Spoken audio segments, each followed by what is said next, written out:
നമസ്കാരം. News and വ്യൂസിലേക്ക് സ്വാഗതം. ഓരോ ദിവസവും കറൻസിയുമായി ബന്ധപ്പെട്ട പ്രശ്നങ്ങൾ കുറഞ്ഞു എന്ന കേന്ദ്ര സർക്കാർ അവകാശപ്പെടുമ്പോഴും ഇന്നും കറൻസി ക്ഷാമം തന്നെയാണ് ഏറ്റവും കൂടുതലായി ജനങ്ങളെ വലയ്ക്കുന്ന വിഷയം.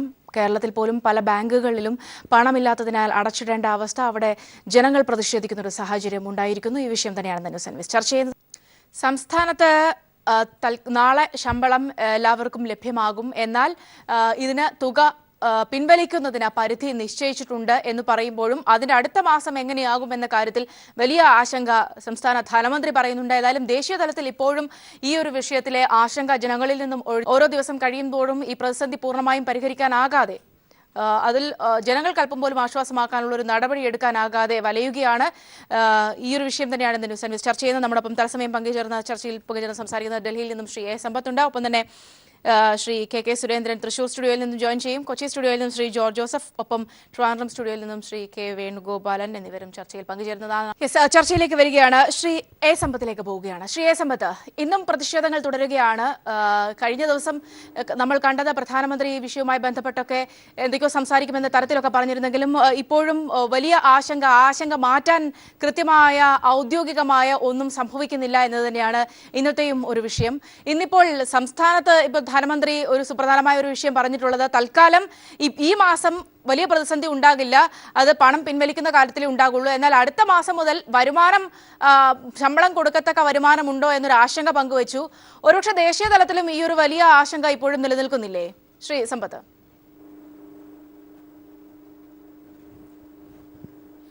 പ്രത്യേകിച്ചും നമ്മുടെ രാജ്യത്ത് ഇത് മാസത്തിൻ്റെ അവസാനത്തെ ദിവസവും പുതിയ ഡിസംബർ മാസത്തിൻ്റെ ആരംഭത്തിലെ ദിവസവും എല്ലാം വരുന്നത് കൊണ്ട് തന്നെ ഈ ശമ്പള ദിവസമാണ്. ശമ്പള ദിവസം എന്നുള്ളത് കൊണ്ട് തന്നെ സർക്കാരിൻ്റെയും പൊതുമേഖലാ സ്ഥാപനങ്ങളുടെയും അർദ്ധ സർക്കാർ സ്ഥാപനങ്ങളുടെയും അതുപോലെ തന്നെ ഓട്ടോണമസ് ബോഡീസിൻ്റെയും സംഘടിത സ്വകാര്യ മേഖലയിലെയും എല്ലാം തന്നെ വേതനവും മറ്റ് അലവൻസുകളുമെല്ലാം അങ്ങനെ തൊഴിലാളികൾക്കും ജീവനക്കാർക്കും ലഭ്യമാകേണ്ടുന്നതായിട്ടുള്ള ദിവസമാണ്. ഇതിൽ തന്നെ നമ്മുടെ പേയ്മെൻറ്റ് ഓഫ് സാലറീസ് ആക്ട് അനുസരിച്ചാണ് എങ്കിൽ ഫാക്ടറികളിലെല്ലാം തന്നെ അതിൻ്റെ സ്റ്റാൻഡിംഗ് ഓർഡേഴ്സ് എല്ലാം നിലവിലുള്ളിടത്ത് അത് ആദ്യത്തെ 5 പ്രവൃത്തി ദിവസങ്ങൾക്കുള്ളിൽ തന്നെ അവർക്ക് നൽകേണ്ടതായിട്ടുണ്ട്. അങ്ങനെ നൽകുന്നതിനെ സംബന്ധിച്ച് തന്നെ ഇവർക്ക് നൽകുന്ന തുകയെ സംബന്ധിച്ച് അതിൻ്റെ നാണയം എങ്ങനെയായിരിക്കണം, അതിൻ്റെ കറൻസി എങ്ങനെയായിരിക്കണം, അത്തരം ചില കാര്യങ്ങൾ പോലും ഈ പേയ്മെൻറ്റ് ഓഫ് സാലറീസ് ആക്ടിൽ പറയുന്നുണ്ട്. ഇനി ഇത് ബാങ്ക് വഴിയാണ് ഇവർക്ക് ലഭിക്കുന്നത് എന്ന് തന്നെ ഇരിക്കട്ടെ, ബാങ്ക് വഴി ലഭിച്ചിരുന്നാലും ഈ പറയുന്നത് എല്ലാവർക്കും, ഉദാഹരണത്തിന് ഒരാളുടെ ശമ്പളം എന്നുള്ളത് 40,000 രൂപയാണ് എന്ന് സങ്കല്പിക്കുക. അങ്ങനെ ഒരു ജീവനക്കാരൻ്റെ ശമ്പളം 40,000 രൂപയാണ് എങ്കിൽ അയാൾക്ക് 24,000 രൂപ മാത്രമാണ് ഒരു ഗഡുവായി അങ്ങനെ ബാങ്കിൽ നിന്ന് ലഭിക്കാനായി യോഗ്യതയുള്ളത് എന്ന് പറഞ്ഞാലും അയാൾക്ക് 2,000 രൂപയുടെ 12 നോട്ടുകൾ വെച്ച് നൽകുന്ന ഒരു സ്ഥിതി വന്നാൽ പോലും പേയ്മെൻറ്റ് ഓഫ് സാലറീസ് ആക്ടിൻ്റെ വയലേഷനാണ്, ലംഘനമാണ് നടക്കുക. ഇവിടെ ഇപ്പോൾ എന്തായാലും നമ്മൾ രാജ്യം ഒരു പ്രതിസന്ധി, ആ പ്രതിസന്ധി ഗവൺമെൻറ് അടിച്ചേൽപ്പിച്ച പ്രതിസന്ധിയാണ്. ഇത് ജനങ്ങളാരും അങ്ങനെ അവരുടേതായ എന്തെങ്കിലും അവരുടെ പെരുമാറ്റം കൊണ്ട്, പ്രവൃത്തി കൊണ്ട്, അല്ലെങ്കിൽ രാജ്യത്ത് അത്തരത്തിലുള്ള ഒരു അടിയന്തര സാഹചര്യം ഉള്ളത് കൊണ്ട് സംഭവിച്ചതല്ല.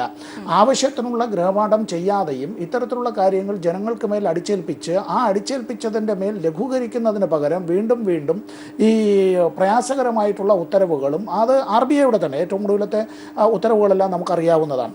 ഈ വിഷയത്തെ സംബന്ധിച്ചാണ് പാർലമെൻറ്റിൽ ചർച്ച ചെയ്യണമെന്ന്, അല്ലാതെ ഈ നോട്ട് പിൻവലിക്കൽ തീരുമാനം അത് റദ്ദാക്കണമെന്നല്ല, റോൾ ബാക്ക് ചെയ്യണം എന്നല്ല.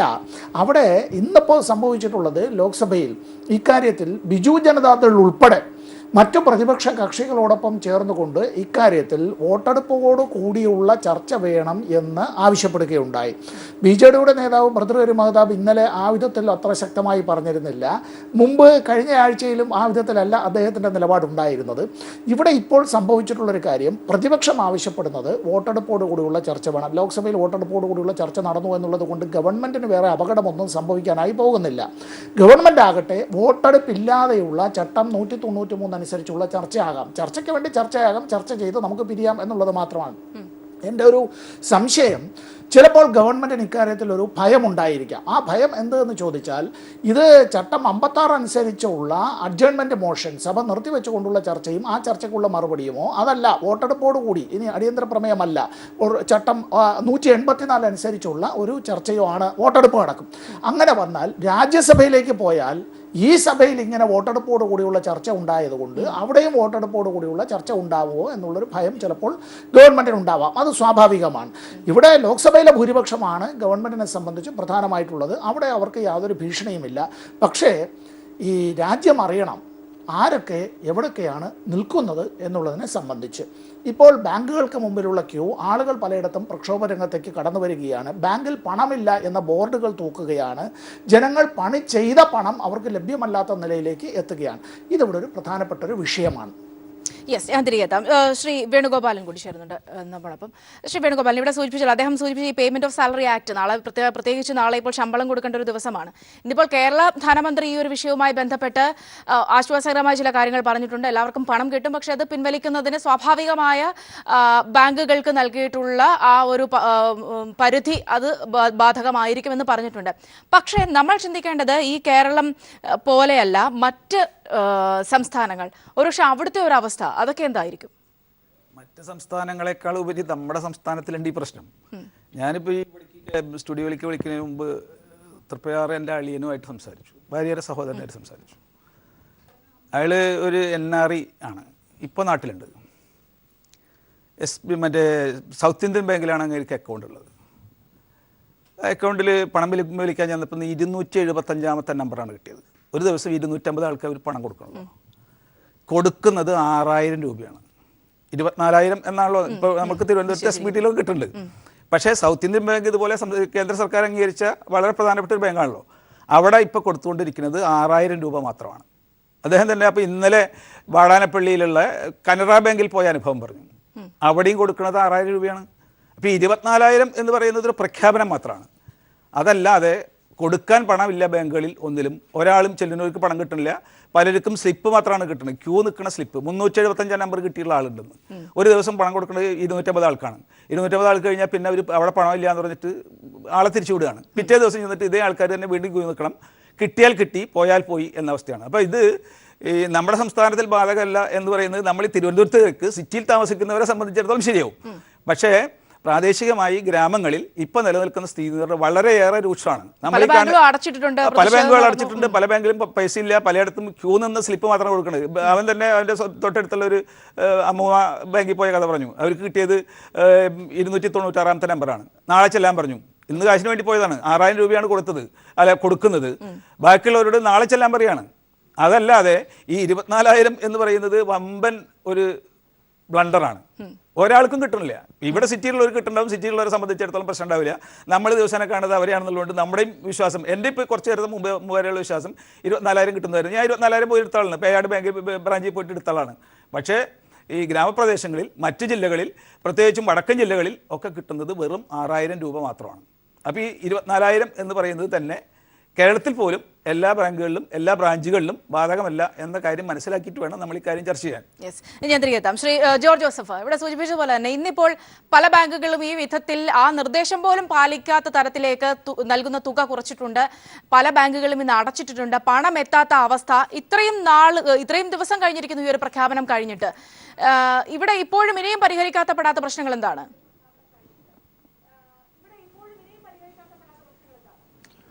അല്ല, ഇത് റിസർവ് ബാങ്ക് വേണ്ടത്ര അവധാനതയോടുകൂടി ഈ പണം ബാങ്കുകളിൽ എത്തിക്കുന്നതിന് വേണ്ടൊരു ക്രമീകരണം കൃത്യമായി ചെയ്തില്ല എന്നുള്ളതിൻ്റെ വ്യക്തമായിട്ടുള്ളൊരു ഉദാഹരണമാണ്. അതായത് ഇപ്പോഴും അങ്ങനെ ഒരു ക്രമീകരണം ഉണ്ടാകുന്നില്ല, ഇപ്പോഴും അങ്ങനെ ഒരു നിരീക്ഷണം ഉണ്ടാകുന്നില്ല എന്ന് തന്നെയാണോ? 500 രൂപ അല്ല, ഇപ്പോഴും ക്രമീകരണമില്ല. കാരണം അവരതിന് പല കാരണങ്ങളാണ് പറയുന്നത്. ഇപ്പം നോട്ട് അച്ചടി തന്നെ 500 നോട്ട് യഥാർത്ഥത്തിൽ പൂർണ്ണമായിട്ടും പിൻവലിക്കപ്പെട്ട നോട്ടിൻ്റെ അത്രയും അച്ചടിക്കുന്നതിന് ഏപ്രിൽ മാസം വരെ, അതായത് മനുഷ്യന് സാധിക്കുന്ന വിധത്തിലാണല്ലോ നമുക്ക് അച്ചടിക്കാൻ കഴിയുള്ളൂ. നമുക്ക് മാജിക് വാൻഡ് ഉപയോഗിച്ച് കറൻസി കൊണ്ടുവരാൻ കഴിയില്ല. അപ്പോൾ 24 മണിക്കൂറും 3 ഷിഫ്റ്റും വർക്ക് ചെയ്ത് കഴിഞ്ഞാൽ തന്നെ ഏപ്രിൽ മാസത്തോടു കൂടിയാണ് ഇത്രയും നോട്ട് അച്ചടിച്ച് തീർക്കാൻ കഴിയുള്ളൂ. കാരണം 3 സെക്യൂരിറ്റി പ്രസ്സുകളിലാണ് നോട്ട് അച്ചടി നടക്കുന്നത്. അതുകൊണ്ട് അതിൻ്റേതായ ഒരു പ്രയാസം, തീർച്ചയായിട്ടും അതിൻ്റെ ഒരു പ്രോസസ്സ് ഉണ്ട്. ആ പ്രൊഡക്ഷൻ പ്രോസസ്സ് എന്ന് പറയുന്നത് കടന്നു പോകാതെ നമുക്ക് കഴിയില്ല. അതുകൂടാതെ തന്നെ ലോജിസ്റ്റിക്സ്, ഇത് എത്തിക്കുന്നതിന് വേണ്ടിയിട്ടുള്ള ക്രമീകരണങ്ങളിൽ റിസർവ് ബാങ്കിൻ്റെ സൗകര്യങ്ങൾ അമ്പേ പരാജയമാണ്. ഇത് സ്വകാര്യ ഏജൻസികളും മറ്റുമൊക്കെയാണ് ഇത് കൊണ്ടുവരുന്നത്. അങ്ങനെ എല്ലാ വിധത്തിലും ഇപ്പം നഗരപ്രദേശങ്ങളിൽ കൊച്ചിയിലോ തിരുവനന്തപുരത്തോ മദ്രാസിലോ ഡൽഹിയിലോ ബോംബെയിലോ ഒക്കെ പണം എത്തിക്കുന്നുണ്ടെങ്കിലും നേരത്തെ ശ്രീ വേണുഗോപാൽ സൂചിപ്പിച്ചതുപോലെ ഇൻറ്റേർണൽ ഏരിയകളിൽ ഇപ്പോഴും പണം എത്തുന്നില്ല, നോട്ട് ആവശ്യത്തിന് എത്തുന്നില്ല. അതുകൂടാതെ ഇതിൽ പെട്ടെന്ന് മനസ്സിലാക്കേണ്ട ഒരു കാര്യം, നമ്മൾ ഈ നോട്ട് പിൻവലിച്ചതിന് ശേഷം 2000 രൂപ നോട്ട് കുറേയൊക്കെ മാർക്കറ്റിൽ വന്നു. ഒരുപക്ഷെ യഥേഷ്ടം എന്ന് പറയാവുന്ന സ്ഥിതിയിൽ കാര്യങ്ങൾ എത്തിയിട്ടുണ്ട്. പക്ഷേ 2000 രൂപ നോട്ട് വന്നുകൊണ്ട് കാര്യമില്ല. കാരണം ചില്ലറയാണ് പ്രധാനം. 100 രൂപ നോട്ടും 500 രൂപ നോട്ടുമാണ് ഇതിന് ഏറ്റവും പ്രധാനം. പക്ഷേ എന്തുകൊണ്ടോ 500 രൂപയുടെ പുതിയ നോട്ടുകൾ റിസർവ് ബാങ്ക് അച്ചടിച്ചിറക്കിയിട്ടുണ്ടെങ്കിലും അത് കിട്ടുന്നത് വളരെ പരിമിതമാണ്. കഴിഞ്ഞ ഏതാനും ആഴ്ചകൾക്ക് മുമ്പിൽ ATM-കളിലും മറ്റുമൊക്കെ കുറച്ച് 500 രൂപ നോട്ടുകൾ കിട്ടിയിരുന്നെങ്കിൽ ഇപ്പോൾ 500 രൂപ നോട്ടുകൾ വീണ്ടും കിട്ടാത്തൊരവസ്ഥയാണ്. അതെന്തുകൊണ്ടാണ് അങ്ങനെ സംഭവിച്ചത്? കാരണം 2000 രൂപ നോട്ട് ആവശ്യാനുസരണം കുറേയൊക്കെ എത്തിക്കാൻ കഴിഞ്ഞിട്ടുണ്ടെങ്കിൽ ആ സ്ഥാനത്ത് 500 രൂപ നോട്ട് എത്തിക്കാതിരിക്കുന്നത് എന്തുകൊണ്ടാണെന്നുള്ളത് ചെറിയൊരു ദുരൂഹമായിട്ടുള്ള കാര്യം കൂടിയായിട്ട് അവശേഷിക്കുകയാണ്. അത് ഒരുപക്ഷെ ആളുകളെ സ്വൈപ്പ് കാർഡിലേക്കും ക്രെഡിറ്റ് കാർഡിൻ്റെയും ഡെബിറ്റ് കാർഡിൻ്റെയും ഉപയോഗത്തിലേക്കും കോമേഴ്സിലേക്ക് ഓൺലൈൻ വ്യാപാരത്തിലേക്ക് നയിക്കുക എന്നുള്ളൊരു ഒരു ഗൂഢ ഉദ്ദേശം പോലും അതിൻ്റെ ഉള്ളിൽ നമുക്ക് സംശയിക്കാൻ കഴിയും. അതല്ലെങ്കിൽ 2000 രൂപ നോട്ട് അടിച്ചിറക്കാൻ കഴിയുമെങ്കിൽ തീർച്ചയായിട്ടും 500 രൂപ നോട്ടും അടിച്ചിറക്കാൻ കഴിയുന്നതാണ്. മാത്രമല്ല 500 രൂപ നോട്ട് മാർക്കറ്റിൽ കുറേയൊക്കെ വരികയും ചെയ്തു. 500 രൂപ നോട്ട് ആവശ്യാനുസരണം വന്നിട്ടുണ്ടെങ്കിൽ പ്രതിസന്ധി വലിയൊരളവോളം മറികടക്കാൻ കഴിയും. പക്ഷേ എന്തുകൊണ്ടോ, എന്താണ് അതിൻ്റെ കാരണം എന്ന് നമുക്ക് വ്യക്തമായി മനസ്സിലാവുന്നില്ല. ആ കാര്യത്തിൽ വലിയൊരു ഒരു വളരെ ദുരൂഹമായിട്ടുള്ളൊരു അമാന്തം റിസർവ് ബാങ്കിന്റെയും അധികാരപ്പെട്ടവരുടെയും സ്ഥാനത്തുനിന്ന് കാണുന്നുണ്ട് എന്നുള്ളത് ഇവിടെ നേരത്തെ ശ്രീ എ സമ്പത്തും ചൂണ്ടിക്കാണിക്കുകയുണ്ടായി. ഇനിയിപ്പോ നാളെ മുതൽ ശമ്പളം കൊടുത്തു തുടങ്ങേണ്ട സ്ഥിതിയാണ്. അതിനും അപ്പുറത്തേക്ക് ഇതുവരെ ദിവസക്കൂലിയിൽ ജോലി ചെയ്യുന്നവർക്കൊക്കെ കൃത്യമായി പൈസ കിട്ടിയോ എന്നുള്ളതൊക്കെയും നിരീക്ഷിക്കേണ്ട കാര്യമാണ്. ഇതിനും അപ്പുറത്തേക്ക് ഈ കാര്യങ്ങളെയൊക്കെ എന്ത് അടിസ്ഥാനത്തിലാണ് ഒരുപക്ഷെ പാർലമെന്റിൽ സംസാരിക്കുന്ന കാര്യത്തിലായാലും അല്ലെങ്കിൽ ഈ വിധത്തിൽ പാർലമെന്റിലെ നേരിടുന്ന കാര്യത്തിൽ പോലും മോഡി സർക്കാർ മാറി നിൽക്കുന്നു? പുറത്ത് സംസാരിക്കുന്നുണ്ട് അദ്ദേഹം, മൻ കി ബാത്തിലൂടെ ജനങ്ങളോട് സംസാരിക്കുന്നുണ്ട്, അദ്ദേഹത്തിന് പറയാനുള്ളത് പറയുന്നുണ്ട്. അതിനും അപ്പുറത്തേക്ക് ഈ വിഷയങ്ങളെ നേരിടാൻ പോലും അദ്ദേഹം തയ്യാറാകുന്നില്ല. അതിപ്പോൾ എന്തൊക്കെ ചട്ടങ്ങളുടെ ലംഘനം ഉണ്ടായാലും എന്ന ഒരു തരത്തിലേക്ക് കാര്യങ്ങൾ എങ്ങനെയാണ് എത്തുന്നത്? ശ്രീ സുരേന്ദ്രൻ.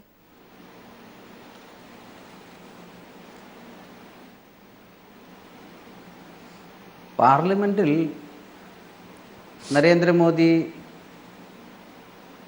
എല്ലാ ദിവസവും പാർലമെന്റിൽ ഹാജരാകുന്നുണ്ട്. അത് രാജ്യസഭയിലും പോകുന്നുണ്ട്, ലോക്സഭയിലും പോകുന്നുണ്ട്. പിന്നെ രാജ്യത്ത് പ്രതിസന്ധി ഉള്ളത് രാജ്യത്ത് കള്ളപ്പണക്കാർക്കും കള്ളനോട്ടടിക്കുന്നവർക്കും അഴിമതി നടത്തുന്നവർക്കുമാണ് രാജ്യത്ത് പ്രതിസന്ധി.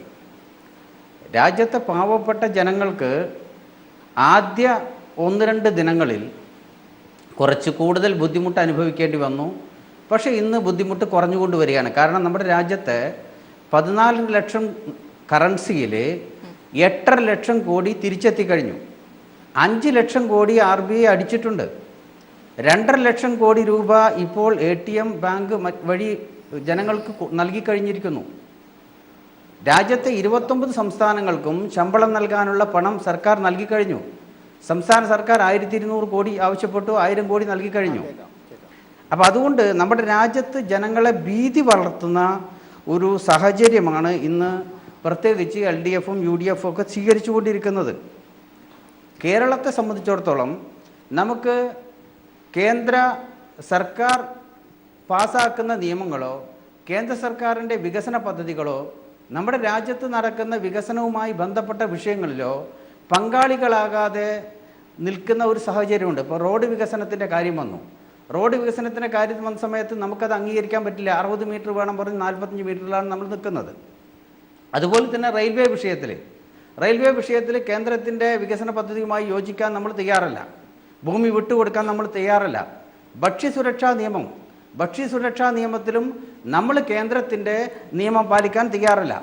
നമ്മൾ കേന്ദ്ര വിരുദ്ധ നിലപാട് സ്വീകരിച്ച് രാജ്യത്തെ 28 സംസ്ഥാനങ്ങളും ഇതിനോട് ഒരു തരത്തിലല്ലെങ്കിൽ മറ്റു തരത്തിൽ യോജിച്ച് നിൽക്കുന്ന സമീപനം സ്വീകരിക്കുന്നത്. ഇപ്പം നമ്മുടെ ഇന്ത്യയിൽ മൊത്തം ഈ കറൻസി നിരോധനവുമായി ബന്ധപ്പെട്ട് ഏറ്റവും കൂടുതൽ സമരങ്ങളും കോലാഹലങ്ങളും സൃഷ്ടിച്ചിട്ടത് കേരളത്തിലാണ്. Yes, താങ്കൾക്ക് ആദ്യ പ്രതികരണം എന്ന രീതിയിലാണ് ഞാൻ ഇടപെടാഞ്ഞത്. ശ്രീ സുരേന്ദ്രൻ, പക്ഷെ താങ്കൾ പറഞ്ഞതൊക്കെ ന്യായീകരണമായിരുന്നെങ്കിൽ ഈ ന്യായം പാർലമെന്റിലും പറഞ്ഞാൽ മതിയായിരുന്നു.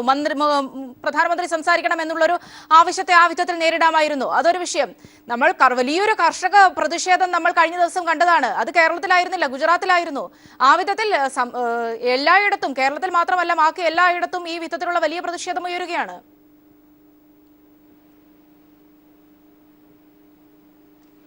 പാർലമെന്റിനെ പ്രധാനമന്ത്രി അഭിസംബോധന ചെയ്യുന്നുമെന്ന് കേന്ദ്ര ആഭ്യന്തരമന്ത്രി തന്നെ പാർലമെന്റിൽ വ്യക്തമാക്കിയിട്ടില്ലേ? പാർലമെന്റിനെ ഭയപ്പെടുന്ന ഒരു പ്രധാനമന്ത്രിയല്ല നരേന്ദ്രമോദിജി. എന്നിട്ട് സംസാരിച്ചോ?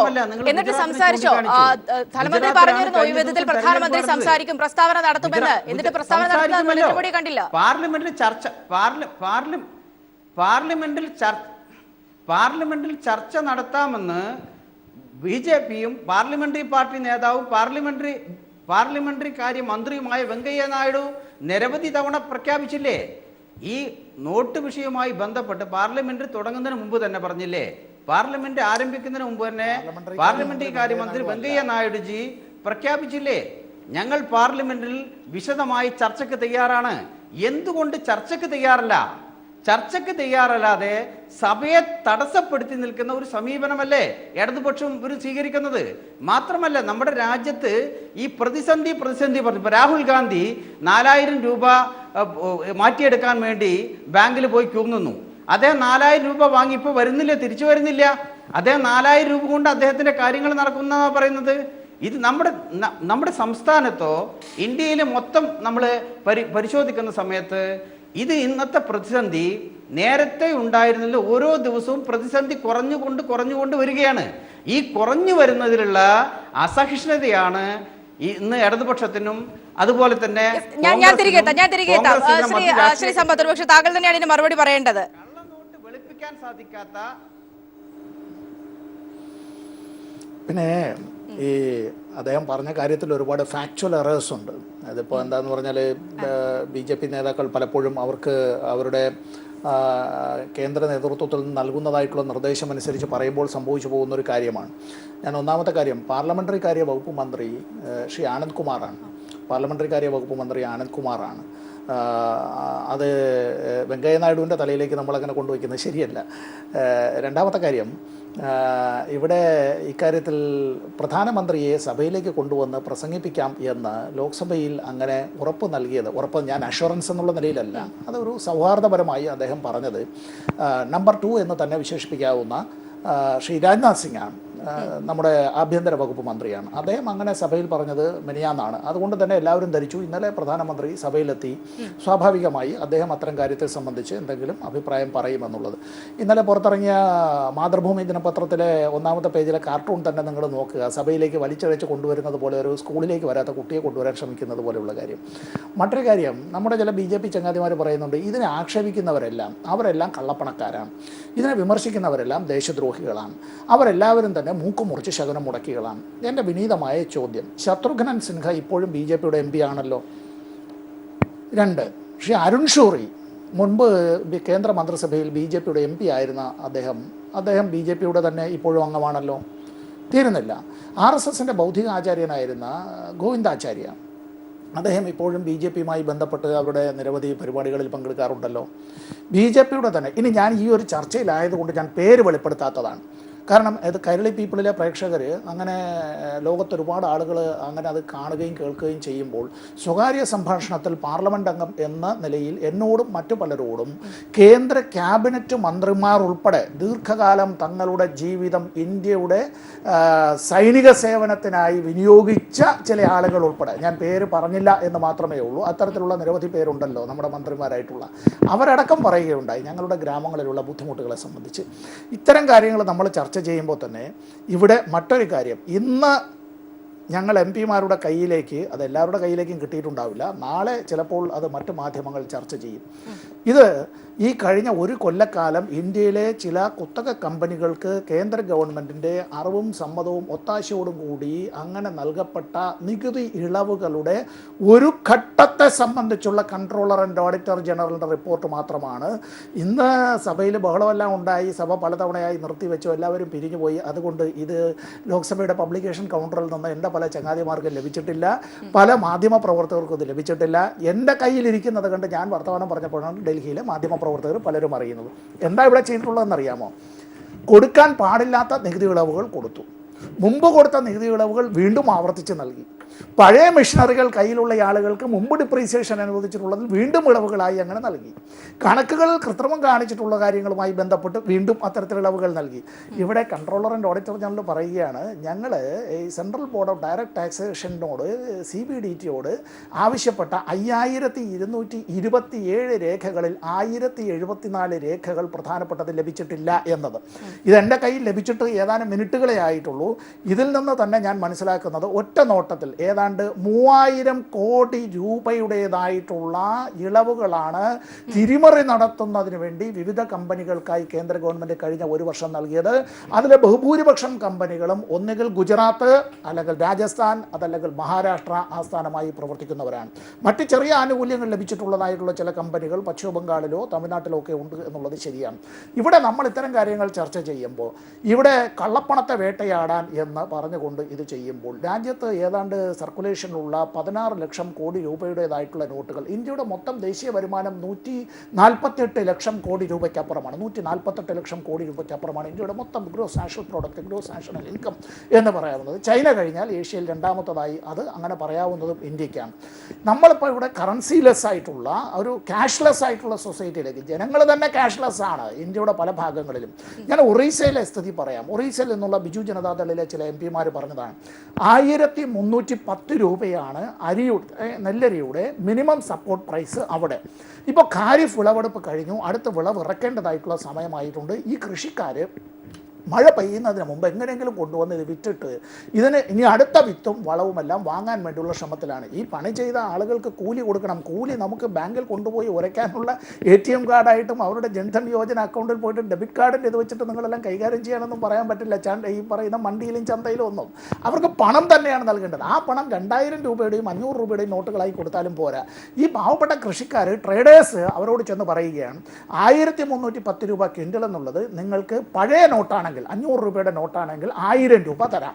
നിങ്ങൾക്ക് പുതിയ നോട്ടാണ് 100 രൂപയുടേത് വേണ്ടതെങ്കിൽ 900 രൂപയെ തരുള്ളൂ. നിങ്ങൾക്ക് സമ്മതമാണോ? സമ്മതമാണെങ്കിൽ ഇങ്ങ് തന്നേക്ക്, ഞങ്ങൾ കൊണ്ടുപോകാം. ഇന്ന് തന്നെ വിവിധ ടെലിവിഷനുകളിലും മാധ്യമങ്ങൾ, ഡൽഹിയിൽ നിന്ന് പുറത്തിറങ്ങുന്ന അച്ചടി മാധ്യമങ്ങളിലടക്കം ഈ കൃഷിക്കാരായിട്ടുള്ള ഒരു പച്ചക്കറിയും പഴവർഗ്ഗങ്ങളും ഉൽപ്പാദിപ്പിച്ചിട്ടുള്ള ആളുകൾ ഏതെങ്കിലും കണ്ട വിലയ്ക്ക് വിറ്റാൽ മതിയെന്ന് പറഞ്ഞ് പ്രാഗി കൊണ്ട് നടക്കുകയാണ്. ആരെങ്കിലും ഇതൊന്ന് വന്ന് വാങ്ങിച്ചാൽ മതി, അവരുടെ നഷ്ടം ആരുടെയെങ്കിലും ലാഭമായി മാറുമായിരിക്കും. ലക്ഷക്കണക്കിന് ട്രക്കുകൾ വിവിധ സംസ്ഥാനങ്ങളുടെ ഗവൺമെൻറ്റുകളുടെ ചെക്ക് പോസ്റ്റുകളിൽ അടയ്ക്കാനുള്ള നികുതി പണം 500 രൂപയിൽ കൊടുത്താൽ അതിന് ചില്ലറ കൊടുക്കാനില്ല, 1000 രൂപ എടുക്കത്തില്ല. 100 രൂപയായി കൊടുക്കുന്നതിന് വേണ്ടിയിട്ടുള്ളതിൻ്റെ കീശയില്ല, അതിൻ്റേതായിട്ടുള്ള ചില്ലറ തുകകളില്ല.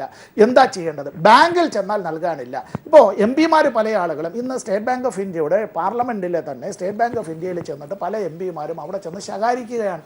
പാവപ്പെട്ട ബാങ്ക് ജീവനക്കാരെ ശകാരിച്ചിട്ട് എന്ത് ചെയ്യാനാണ്? 2000 രൂപ വീതം, ഈ 24,000 രൂപ MP മാർക്ക് 24,000, 12 × 2000 വെച്ചിട്ട് എണ്ണി അങ്ങ് കൊടുക്കുകയാണ് കയ്യിൽ. സാറ് ദയവ് ചെയ്തത് വാങ്ങിച്ചുകൊണ്ട് പോകണം, ഞങ്ങളെ ഉപദ്രവിക്കരുത് എന്നുള്ള നിലയിൽ. 10 രൂപ നോട്ടില്ല, 20 രൂപ നോട്ടില്ല, 50 രൂപ നോട്ടില്ല, 100 രൂപ നോട്ടില്ല. ഇതെങ്ങനെയാണ്? ഈ നമ്മൾ പറയുമല്ലോ ശുനകൻ്റെ കയ്യിൽ പൊതിക്കാത്ത തേങ്ങ കിട്ടിയതുപോലെ ഈ 2000 രൂപയുടെ നോട്ടുമായി ആളുകൾക്ക് നടക്കുമ്പോൾ വളരെ വേഗം ശ്രീ സമ്പത്ത്, ഒരു പക്ഷേ അദ്ദേഹം സൂചിപ്പിച്ച കാര്യം വളരെ സുപ്രധാനമായ ഒരു വിഷയമാണ്. സാധാരണക്കാരൻ ഇവിടെ പണമില്ലാതെ വലയുമ്പോഴാണ് ഇവിടെ വൻ കോർപ്പറേറ്റ് കമ്പനികൾക്ക് ഇതുവരെ ഈ ഒരു വർഷം കേന്ദ്ര സർക്കാർ നൽകിയിട്ടുള്ള നികുതി ഇളവുകളുടെ ഞെട്ടിപ്പിക്കുന്ന രേഖകൾ CAG റിപ്പോർട്ടായി ഇന്ന് പാർലമെന്റിൽ വെച്ചിട്ടുള്ളത്. ഏതായാലും അതുമായി ബന്ധപ്പെട്ട ചർച്ചയിലേക്ക് വളരെ വേഗം എത്താം. തിരികെ ചർച്ചയിലേക്ക് വരികയാണ്. ഏതായാലും ആ സുപ്രധാനമായ ഒരു വിഷയത്തിൽ അതിൽ ശ്രീ KK സുരേന്ദ്രൻ മറുപടി പറയുന്നതാണ്. അതായത് CAG റിപ്പോർട്ട് അതിൽ വൻ കോർപ്പറേറ്റ് കമ്പനികൾക്ക് ഈ ഒരു വർഷം മാത്രം നൽകിയിട്ടുള്ള കേന്ദ്ര സർക്കാർ നൽകിയിട്ടുള്ള നികുതി ഇളവുകൾ 3000 കോടിയുടെ നികുതി ഇളവുകളാണ് നൽകിയിട്ടുള്ളത് എന്നാണ് റിപ്പോർട്ടിൽ പറയുന്നത്. ഏതായാലും അതിലേക്ക് എത്താം. അതിന് മുൻപ് ശ്രീ ജോർജ് ജോസഫ്, ഇവിടെ ഒരുപക്ഷെ അമർത്യ സെന്നിനെ പോലെയുള്ള വളരെ പ്രഗത്ഭരായ ആളുകൾ പ്രതീക്ഷിച്ചിട്ടുള്ള ഒരു വിഷയം. ഈ ഒരു പ്രഖ്യാപനവുമായി ബന്ധപ്പെട്ടൊരു കാര്യം വളരെ മനുഷ്യത്വപരവും മനുഷ്യത്വരഹിതവും ബുദ്ധിശൂന്യവുമായ ഒരു തീരുമാനം എന്ന രീതിയിലൊക്കെയാണ്. ഒരുപക്ഷെ നമ്മളുടെ സാമ്പത്തിക മേഖല ഇന്നിപ്പോൾ ഇവിടുത്തെ ധനമന്ത്രിയും പറയുകയുണ്ടായി, ഈ മാസം ഇതിങ്ങനെ കഷ്ടിപ്പോയി, പക്ഷേ ഇനി ഇതിനുള്ള വരുമാനം കിട്ടുമോ എന്നൊക്കെ. നമ്മളുടെ സമ്പദ് വ്യവസ്ഥ ഓരോ ദിവസം കഴിയും തോറും അതിന്റെ ആശങ്ക കൂടുകയാണോ ചെയ്യുന്നത്? ശ്രീ ജോസഫ്. സൗമ്യ, ഇത് വളരെ സങ്കീർണമായിട്ടുള്ളൊരു അവസ്ഥയിലേക്ക് പോവുകയാണ്. ഓരോ ദിവസവും നമ്മൾ അത് ലളിതമാകും അല്ലെങ്കിൽ കൂടുതൽ ഉദാരമാകുമെന്ന് കരുതിയിരുന്നെങ്കിൽ കാര്യങ്ങൾ കൈവിട്ടു പോകുന്നൊരു സ്ഥിതിയാണ് ഇപ്പോഴുള്ളത്. കാരണം പ്രധാനമന്ത്രിക്കോ ഗവൺമെന്റിനോ രാജ്യത്തിന്റെ സമ്പദ് വ്യവസ്ഥയുടെ മേൽ ഇന്നത്തെ സാഹചര്യത്തിൽ ഒരു കൺട്രോളും ഇല്ല. അവർ പ്രതീക്ഷിച്ചതിൽ നിന്നും കൈവിട്ടു പോയിരിക്കുന്നു. ഒരുപക്ഷെ കുടത്തിൽ നിന്നൊരു ഭൂതത്തെ തുറന്നുവിട്ടിരിക്കുന്ന അവസ്ഥയാണ്. അവർക്ക് നിയന്ത്രിക്കാനാവുന്നില്ല എന്നത് അനുനിമിഷം അനുദിനം വ്യക്തമായി വരികയാണ്. പിന്നെ ഒരു കാര്യം ഞാൻ പറഞ്ഞുകൊള്ളട്ടെ, അതായത് കഴിഞ്ഞ ദിവസം ഇന്ത്യയുടെ മുൻ സാമ്പത്തിക ഉപദേഷ്ടാവും ലോകബാങ്കിന്റെ വൈസ് പ്രസിഡന്റുമായിട്ടുള്ള കൗശിക് ബസുവിന്റെ ഒരു ലേഖനം ന്യൂയോർക്ക് ടൈംസ് പത്രത്തിൽ വന്നിരുന്നു. അദ്ദേഹം പറയുന്നത് ഇത് അതീവ ഗുരുതരമായിട്ടുള്ളൊരു സാഹചര്യമാണ്. ഇങ്ങനെയാണ് ഒരു മാക്രോ ഇക്കണോമിക് മാനേജ്മെന്റ്, ആ മാക്രോ ഇക്കണോമിക് മാനേജ്മെന്റിനെ അദ്ദേഹം നിശിതമായ ഭാഷയിൽ വിമർശിച്ചിരിക്കുന്നു. ആരും പറയാത്തൊരു പോയിന്റ് അദ്ദേഹം പറഞ്ഞിരിക്കുന്നു. ഇന്ത്യ ഇന്നത്തെ ക്രൈസിസിൽ നിന്ന് രക്ഷപ്പെടണമെങ്കിൽ ഉടൻ തന്നെ നമ്മൾ റദ്ദാക്കിയ 500 രൂപ നോട്ട് നിയമവിധേയമാക്കുക. അതാണ് ചെയ്യേണ്ടത് ഈ സാഹചര്യത്തിൽ. കാരണം അതല്ലെങ്കിൽ കാര്യങ്ങൾ കൈവിട്ടു പോകുന്ന അവസ്ഥയിലേക്ക് കാര്യങ്ങൾ പോവുകയാണ്. ഒരുപക്ഷെ പ്രധാനമന്ത്രിയുടെയും BJP നേതാക്കന്മാരുടെയും ക്യാബിനറ്റിൻ്റെ ഒക്കെ ദുരഭിമാനം കൊണ്ട് ഒരിക്കലും ആ തീരുമാനം ഉണ്ടാകാൻ പോകുന്നില്ല. അത് നമുക്ക് എല്ലാവർക്കും അറിയാം. അത്യന്തം സങ്കീർണമാണ്. ഞാൻ തിരികെ എത്താം. ഒരുപക്ഷെ ശ്രീ വേണുഗോപാൽ, ഇവിടെ ഏറ്റവും പുതുതായി വന്നിരിക്കുന്ന ആ CAG റിപ്പോർട്ട് കൂടിയാണ്. അതിന്റെ ഒരു പശ്ചാത്തലത്തിൽ കൂടി ഇതുവരെ നമ്മൾ കണ്ടതാണ്, ഒരു ഭാഗത്ത് നോട്ട് പ്രതിസന്ധിയുമായി ബന്ധപ്പെട്ട വിഷയങ്ങളിൽ ശ്രീ കെ സുരേന്ദ്രനെ പോലെയുള്ള BJP നേതാക്കൾ പറയുന്നു കള്ളപ്പണക്കാർക്ക് മാത്രമേ ഇതുകൊണ്ട് ബുദ്ധിമുട്ടുണ്ടായിട്ടുള്ളൂ എന്ന്. മറുഭാഗത്ത് ഇത്തരം നിരവധിയായ ഉദാഹരണങ്ങൾ നമുക്ക് മുന്നിലുണ്ട്. ഒരുപക്ഷെ നാളെ ഇന്നിപ്പോൾ അല്ലെങ്കിൽ ഇനിയുള്ള നിമിഷങ്ങളിലൊക്കെ ഈ ഒരു CAG റിപ്പോർട്ടും വലിയ ഗൗരവതരമായി ചർച്ച ചെയ്യപ്പെടും. ഇത് തൊട്ടു മുമ്പ് നമ്മൾ കണ്ടതാണ്. വിദ്യാഭ്യാസ വായ്പ തിരിച്ചടയ്ക്കാൻ കഴിയാത്തത് പിരിച്ചെടുക്കാൻ വേണ്ടി റിലയൻസ് പോലെയുള്ള കമ്പനികളെ ഏൽപ്പിക്കുന്നു. ഈ വിധത്തിൽ രണ്ട് തരത്തിൽ ഒരുപക്ഷെ ഈ ഒരു വിഷയത്തിലുള്ള കേന്ദ്ര സർക്കാരിന്റെ ഇരട്ടത്താപ്പല്ലേ ഇത്? ഒരു സംശയമില്ലല്ലോ. ഇതിപ്പോൾ BJPക്കാർ എന്ത് പറഞ്ഞാലും പറയുന്നവരെ മുഴുവൻ കള്ളപ്പണക്കാരും കള്ളനോട്ടുകാരും ആയിട്ട് ചിത്രീകരിച്ച് വായടപ്പിക്കാനുള്ള വളരെ സംഘടിതമായ ശ്രമം നടക്കുന്നത്. എത്ര കണക്ക് പറഞ്ഞാലും എത്ര വ്യക്തിപര വിശദമായി കണക്കുകൾ വെച്ചുകൊണ്ട് പറഞ്ഞാലും അവരുടൻ പറയും ഇവരൊക്കെ തന്നെ കള്ളപ്പണക്കാരാണ്. എന്താ അമർത്യ സെൻ കള്ളപ്പണക്കാരനാണ്? അല്ല, അമർത്യ സെൻ കള്ളപ്പണക്കാരനാണല്ലോ. ഇവർക്ക് ആക്ഷേപം പറയട്ടെ. അതേപോലെ ലോക പ്രശസ്തരായ സാമ്പത്തിക ശാസ്ത്രജ്ഞന്മാർ മുഴുവൻ ഇവരുടെ നടപടിക്കെതിരായിട്ട് പറഞ്ഞല്ലോ, അവരൊക്കെ കള്ളപ്പണക്കാരോ? അപ്പോൾ ഉത്തരം മുട്ടുമ്പോൾ കൊഞ്ഞനം കാണിക്കുക എന്ന സ്വഭാവം വെച്ച് BJPക്കാർ പറയുന്നവരെ മുഴുവൻ കള്ളപ്പണക്കാരും നിങ്ങളൊക്കെ തന്നെ കള്ളനോട്ടുകാരും ആണ് എന്ന് ആക്ഷേപിക്കുന്ന വളരെ ആസൂത്രിതമായ തന്ത്രമാണ് കാണുന്നത്. ഇപ്പോൾ ഈ കാണുന്ന ഇതുവരെ നടന്നുള്ള എല്ലാ ചർച്ചകളിലും എല്ലാ TV ചർച്ചകളിലും BJPക്കാർ ഉന്നയിക്കുന്ന ഒരു ആരോപണം. ആരെങ്കിലും ഒരാൾ ഇതിനെതിരായിട്ട് പറഞ്ഞിട്ടുണ്ടെങ്കിൽ ഉടൻ വിളിക്കും അയാൾ കള്ളപ്പണക്കാരാണ്. മാനസികമായി തകർക്കുക. ഇനിയിപ്പോൾ നാട്ടുകാരെ എങ്ങനെ പറ്റി അങ്ങനെ ധരിക്കേണ്ട ഒരു കാര്യമില്ലല്ലോ. സാധാരണക്കാരൻ്റെ കാര്യമില്ല പറഞ്ഞു. ഇന്നിപ്പോൾ ഞാൻ ഈ നേരത്തെ എൻ്റെ അളിയൻ്റെ കാര്യം പറഞ്ഞില്ല, അതേപോലെ കുറച്ച് നേരത്തെ ഒരു പണിക്കാരൻ വീട്ടിൽ വന്നിട്ടുണ്ടായിരുന്നു. അയാൾ കഴിയുമ്പോൾ 3 കെട്ടുണ്ട്. ഏത് മറ്റേ സാധനം പൂ വെച്ചുള്ള സാധനം 3 കെട്ടിയിട്ടുണ്ട്. അയാൾ വീട്ടിൽ കുറച്ച് അലുമിനിയം വർക്ക് ചെയ്യാനുണ്ട്. അതിന് വേണ്ടിയിട്ടാണ് വന്നത്. 25,000 രൂപ വരെ പണിയാണ്. അയാൾ പറഞ്ഞു 20,000 രൂപയെങ്കിലും അഡ്വാൻസ് ഇട്ടെങ്കിലും സാറേ ചെയ്യാൻ പറ്റുള്ളൂ. എന്താ കാര്യം വെച്ചാൽ ഫുൾ എമൗണ്ട് അവിടെ കൊണ്ടുപോയി കൊടുക്കണം. പണിക്കാർക്കുള്ള കാശ് കൊടുക്കാൻ അയാളുടെ കയ്യിൽ കാശില്ല. അയാൾ ചില ആൾക്കാർക്ക് ഒന്ന് കാശ് കടം പിടിച്ചിട്ട് കാര്യം ചെയ്തിട്ടുള്ളത്. ഇതാണ് സ്ഥിതി.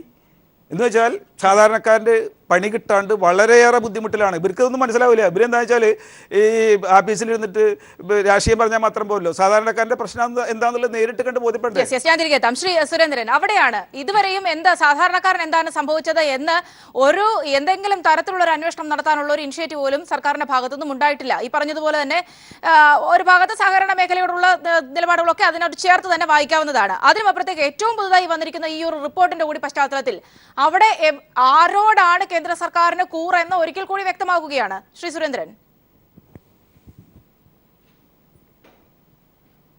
അല്ല, കൂറ് പാവപ്പെട്ട ജനങ്ങളോടാണ്. അത് ജനങ്ങൾ അല്ല, നികുതി ഇളവ് ലഭിച്ചത് പാവപ്പെട്ട ജനങ്ങളല്ല. ഇവിടെ നേരത്തെ ശ്രീ സമ്പത്ത് സൂചിപ്പിച്ചതുപോലെ തന്നെ വമ്പൻ കോർപ്പറേറ്റ് കമ്പനികളാണ്. അതിലേക്ക് ഞാൻ വരുന്നു. ഇവിടെ ഗോവിന്ദാചാര്യ ഈ സാമ്പത്തിക സമീപനത്തെ എതിർത്തിട്ടൊന്നുമില്ല. അദ്ദേഹം ഇവിടുത്തെ ആത്മഹത്യ ചെയ്ത ആളുകൾക്ക് നഷ്ടപരിഹാരം നൽകണമെന്ന് പറഞ്ഞു സുപ്രീം കോടതി ചീഫ് ജസ്റ്റിസിനോട് കത്തെഴുതി. അതുപോലെ തന്നെ ശത്രുഘ്നൻ സിൻഹയുടെ കുറെ കാലമായി നിലപാട് എന്താണെന്ന് നമുക്കറിയാം. ഞാൻ ചോദിക്കട്ടെ സമ്പത്തിനോട്, ഈ ഗീതാ ഗോപിനാഥ് BJP കാരിയല്ലല്ലോ, നിങ്ങളുടെ മുഖ്യമന്ത്രിയുടെ ഉപദേഷ്ടാവല്ലേ, സാമ്പത്തിക ഉപദേഷ്ടാവല്ലേ, അവർ അംഗീകരിച്ചിട്ടുണ്ടല്ലോ. കേരളം സംസ്ഥാനത്തിന്റെ നിലപാട് അതല്ല, അത് വ്യക്തിപരമായ നിലപാടാണെന്ന് ധനമന്ത്രി തന്നെ വ്യക്തമാക്കിയിട്ടുള്ളതാണ്. നമ്മുടെ നമ്മുടെ പ്രഗത്ഭനായ നമ്മുടെ പിന്നെ സിനിമാ നടനായിട്ടുള്ള വിജയ്, നമ്മുടെ തമിഴ് നടനായിട്ടുള്ള BJP കാരനല്ലല്ലോ. അങ്ങനെ അമീർ ഖാൻ BJP കാരനല്ലല്ലോ. ഞാൻ പറയട്ടെ നമ്മുടെ ഞാൻ ചോദിക്കട്ടെ, ഇവിടെ CPM പിന്തുണച്ചിരുന്ന മൻമോഹൻ സിംഗിന്റെ കാലഘട്ടത്തിൽ ഇവിടെ വ്യവസായികൾക്ക് ചില ഇളവുകൾ നൽകിയിട്ടുണ്ട്. വ്യവസായികൾക്ക് ചില നികുതികൾ ഇതിനേക്കാൾ കൂടുതൽ വിദേശ രാഷ്ട്രങ്ങളിൽ ഇത് പെരുപ്പിച്ച് ഇതിനേക്കാൾ കൂടുതൽ ബഹുരാഷ്ട്ര കുത്തകകൾക്ക് വിദേശ രാഷ്ട്രങ്ങളിൽ ഇളവ് നൽകി ഇവിടുത്തെ വ്യവസായങ്ങൾ അങ്ങോട്ട് പറിച്ചു നടാനുള്ള നിരവധിയായ ശ്രമങ്ങൾ നടന്നിട്ടുണ്ട്. അതനുസരിച്ച് വിദേശ രാഷ്ട്രങ്ങളിൽ ഇവിടുത്തെ വ്യവസായങ്ങൾ, ഇവിടുത്തെ മുഴുവൻ ലക്ഷക്കണക്കിന് കോടി രൂപ വിദേശ രാഷ്ട്രങ്ങളിൽ വിനിമയം നടത്തി, അവിടെ വ്യവസായം നടത്തി, അവിടെ തൊഴിലവസരം സൃഷ്ടിച്ച് മുന്നോട്ട് പോകുന്നുണ്ട്. നമ്മുടെ രാജ്യത്ത് വരണം വ്യവസായങ്ങൾ, നമ്മുടെ രാജ്യത്ത് വരാൻ വേണ്ടിയിട്ടുള്ള പരിശ്രമങ്ങളാണ് നടന്നുകൊണ്ടിരിക്കുക. ചെറിയ രീതിയിലുള്ള നികുതി ഇളവുകൾ നമ്മുടെ രാജ്യത്ത് നൽകുന്നുണ്ട്. ആ നികുതി ഇളവ് നൽകുന്നതോടുകൂടി നമ്മുടെ രാജ്യത്തേക്ക് വ്യവസായം തിരിച്ചു വരുന്നു, നമ്മുടെ രാജ്യത്തേക്ക് തൊഴിലവസരം. അവിടെയാണ് ഏറ്റവും വലിയ വിരോധാഭാസമുള്ളത്. ഒരു ഭാഗത്ത് ഗുജറാത്തിൽ കർഷകർ ജീവിക്കാൻ വലിയ വയ്യ എന്ന് പറഞ്ഞ് ഞാൻ പറയട്ടെ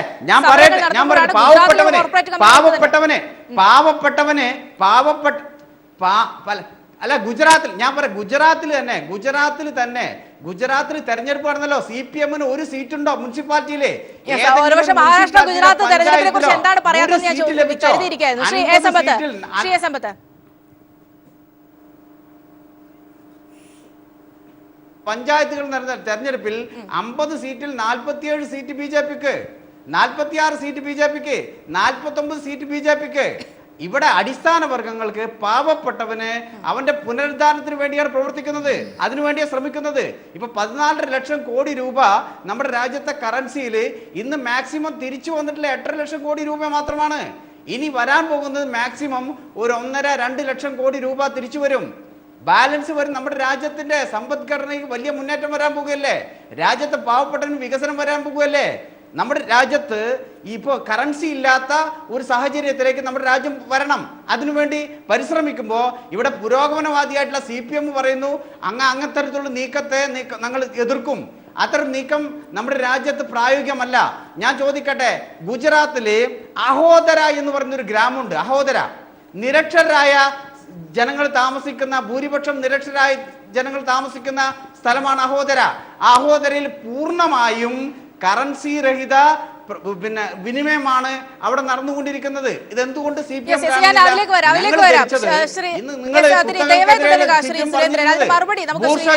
പറഞ്ഞിരുന്നത്? കുത്തകൾക്കെതിരെ ഞങ്ങൾ നിലപാട് സ്വീകരിച്ചപ്പോൾ നിങ്ങൾ കുത്തകൾക്ക് അനുകൂലമായ നിലപാട് സ്വീകരിക്കുന്നു. കുത്തകൾക്ക് അനുകൂലമായ മാത്രമല്ല മറുപടിയിലേക്ക് കൂടി പോകേണ്ടതുണ്ട്. ശ്രീ സുരേന്ദ്രൻ, ശ്രീ എ സമ്പത്ത്, താങ്കളുടെ മറുപടിയിലേക്ക്.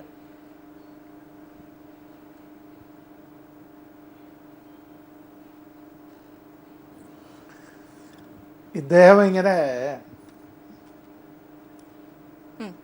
പറഞ്ഞോളൂ,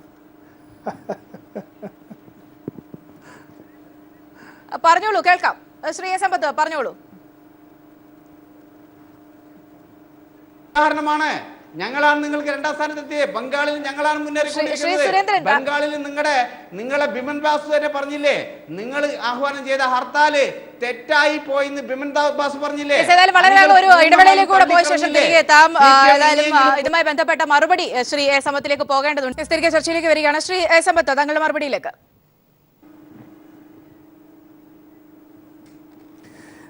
അല്ല, നമ്മുടെ ഈ ചർച്ചയിലെ ഈ പണ്ട് കാലത്ത് നമ്മളെല്ലാം സ്കൂളിൽ പഠിക്കുന്ന സമയത്ത് ചിലപ്പോൾ ഈ കൊന്നി കളിക്കുക, ഒറ്റക്കാലിൽ നിന്നിട്ട് ചിലപ്പോൾ കബഡി കളിക്കാനൊക്കെ പോയിട്ടേ പിന്നെ അത് കഴിഞ്ഞ് ഈ തോറ്റു എന്നാവുമ്പോഴത്തേക്ക് തുപ്പിത്തോപ്പിക്കാനായിട്ട് പോകും. ഈ തോറ്റ ആളുകളെ മറ്റുള്ളവരെ തുപ്പിത്തോപ്പിക്കാനായിട്ട്, അപ്പോൾ ഈ തുപ്പലേൽക്കാതിരിക്കാനായിട്ട് ഓടിക്കളയും ചിലപ്പോൾ. അതുപോലുള്ള വർത്തമാനത്തിനാണ് എങ്കിൽ അദ്ദേഹം അതുകൊണ്ട് തൃപ്തി അടയട്ടെ, കുഴപ്പമില്ല, സന്തോഷം, അദ്ദേഹത്തിൻ്റെ സന്തോഷം അങ്ങനെ തന്നെ അദ്ദേഹത്തിൻ്റെ സംതൃപ്തി ആയിരിക്കട്ടെ. ഞാൻ പറഞ്ഞ കാര്യങ്ങൾ ഇത്രയേ ഉള്ളൂ. ഒന്ന്, CPIM എടുത്ത നിലപാട് റോൾ ബാക്ക് അല്ല. ഗവൺമെൻറ് എടുത്ത നിലപാടിൻ്റെ ഉദ്ദേശശുദ്ധിയല്ല പ്രതിപക്ഷ പാർട്ടികൾ ചോദ്യം ചെയ്യുന്നത്. അതിൻ്റെ നടപ്പാക്കുന്ന രീതിയിലുള്ള കാര്യത്തിൽ അങ്ങേയറ്റത്തെ ഫ്ലോപ്പ് സംഭവിച്ചിട്ടുണ്ട് എന്നുള്ളതാണ് കാര്യം. അവിടെ അത്തരത്തിൽ നടപ്പാക്കുന്ന കാര്യത്തിൽ പരാജയം സംഭവിച്ചുവെന്നും ജനങ്ങൾക്ക് ദുരിതവും അത് കഷ്ടപ്പാടും ഉണ്ടായിട്ടുണ്ട് എന്നുള്ള കാര്യം അത് കണ്ണുണ്ടെങ്കിലും കാണാനും കാതുണ്ടെങ്കിലും കേൾക്കാനും ഇവർ തയ്യാറാകുന്നില്ല എന്നുള്ളതാണ് വിഷയം. ഇത് ചർച്ച ചെയ്യേണ്ടുന്ന വേദി പാർലമെൻറ്റാണ്. പാർലമെൻറ്റിൽ അത്തരം കാര്യങ്ങൾ ചർച്ച ചെയ്യണം. പോളിസി മാറ്ററാണ്. പോളിസി മാറ്റർ പ്രധാനമന്ത്രിയുടേതായിട്ടുള്ള ഡിമാർക്കേഷൻ ഓഫ് റെസ്പോൺസിബിലിറ്റീസിൽ വരുന്നതാണ്. അദ്ദേഹമാണ് ഇതിൻ്റെ പ്രഖ്യാപനമടക്കം നടത്തിയത്. അതുകൊണ്ട് അദ്ദേഹം ചർച്ച കേൾക്കുകയും ചർച്ചയ്ക്ക് മറുപടി പറയുകയും വേണം. ഇതാണ് ഇവിടെ ആവശ്യപ്പെട്ട കാര്യം. മറ്റൊന്ന്, ഞാനിവിടെ ഒരു കാര്യം ഉന്നയിച്ചു. ഞാൻ ഉത്തരവാദിത്വ ബോധത്തോടുകൂടി ഉന്നയിച്ചത് ഒരു പാർലമെൻറ്റ് അംഗം എന്നുള്ള നിലയിലാണ്. ഇന്ത്യയിലെ ആദായ നികുതിയുടെ സെക്ഷൻ 80(1) എന്നുള്ളതിൽ അതുമായി ബന്ധപ്പെട്ട് ഞാൻ ആദ്യം പറഞ്ഞത് 28ാമത്തെ റിപ്പോർട്ട് 2014 റിപ്പോർട്ട് നമ്പർ 28 ഓഫ് 2016 അതിൽ allowance of deduction to the assessees engaged in infrastructure development എന്നുള്ളതാണ്. ഇതിപ്പോൾ ഈ ചർച്ചയിൽ പങ്കെടുക്കുന്ന മറ്റു പലരുടെയും കൈകളിലേക്ക് വന്നിട്ടുണ്ടാവില്ല. അവർക്ക് പിന്നീട് ഇത്തരം കാര്യങ്ങൾ കിട്ടുമ്പോൾ ഇത് എന്തായാലും ഇത് രാജ്യത്ത് ചർച്ച ചെയ്യപ്പെടാൻ പോകുന്ന വിഷയമാണ്.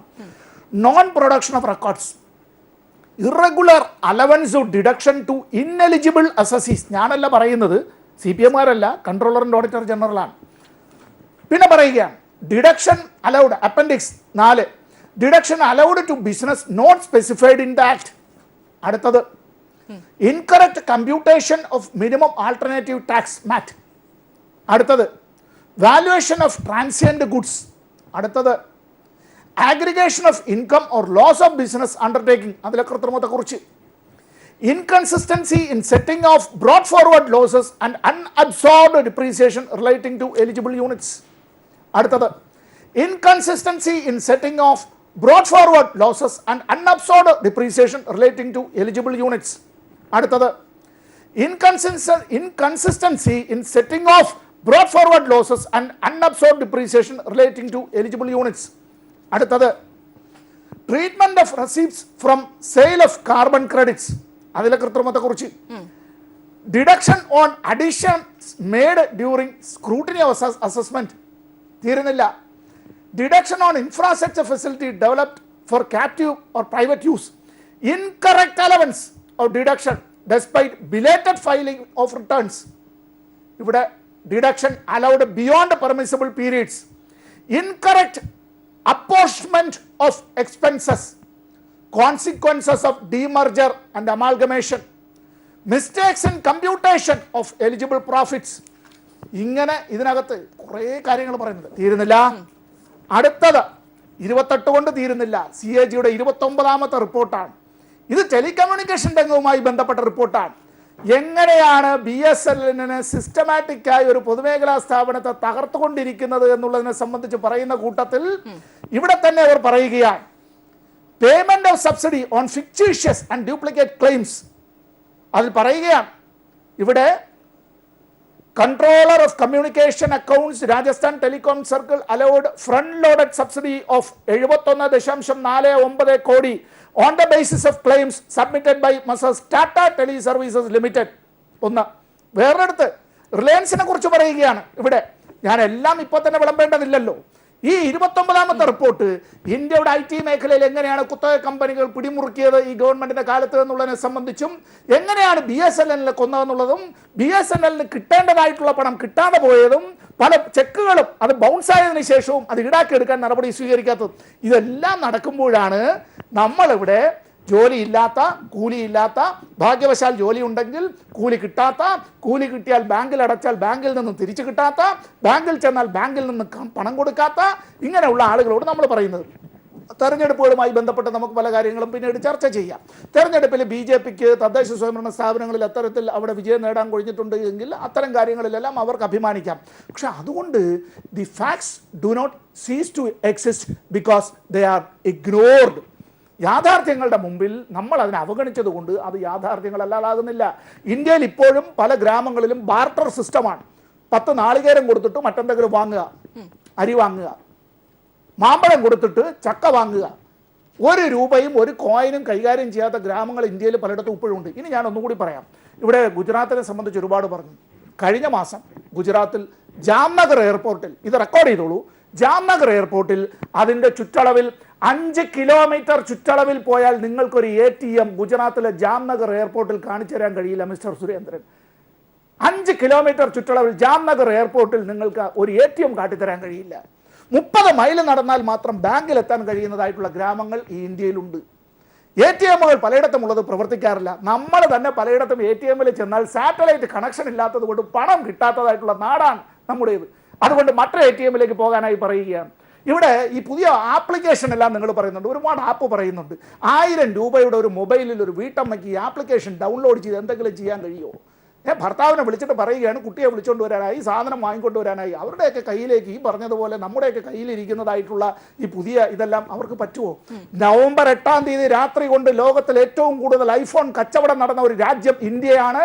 ഒരു മാസക്കാലം നടക്കേണ്ടതായിട്ടുള്ള iPhone 7 Plus, യെസ്, അതിൻ്റേതായിട്ടുള്ള കച്ചവടം നടന്നത് ഇന്ത്യയിലാണ്.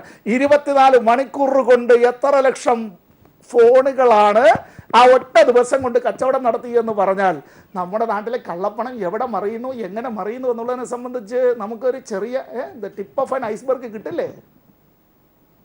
യെസ്, അതെല്ലാം വളരെ വിശദമായി തന്നെ ഇപ്പോഴത്തെ ഒരു സാഹചര്യം കൂടി താങ്കൾ പറയുകയുണ്ടായി. ശ്രീ ജോർജ് ജോസഫ്, അവിടെയാണ് നിലവിലെ ഈ ഒരു CAG റിപ്പോർട്ടായാലും IT മേഖലയുമായി ബന്ധപ്പെട്ട കാര്യങ്ങളായാലും അദ്ദേഹം വ്യക്തമാക്കുന്ന ഒരു സാഹചര്യം കൂടി നമുക്ക് മുന്നിലുണ്ട്. ആ ഒരു നിലപാടിനെ കൂടി വെച്ചായിരിക്കണം എന്തുകൊണ്ട്, ഒരുപക്ഷെ താങ്കൾ നേരത്തെ സൂചിപ്പിച്ചു, എന്തുകൊണ്ട് ഇങ്ങനെ ഒരു അലംഭാവം കറൻസികൾ പോലും കൃത്യമായി എത്തുന്നതിൽ ഉണ്ടാകുന്നില്ല എന്ന് താങ്കൾ പറയുകയുണ്ടായി. ഒരുപക്ഷെ ഇക്കാര്യങ്ങളൊക്കെ കൂടുതൽ ക്ലിയർ ആകുന്ന ഒരു കാര്യം കൂടിയാകും ഈ ഒരു റിപ്പോർട്ടുകൾ എന്ന് തോന്നുന്നു.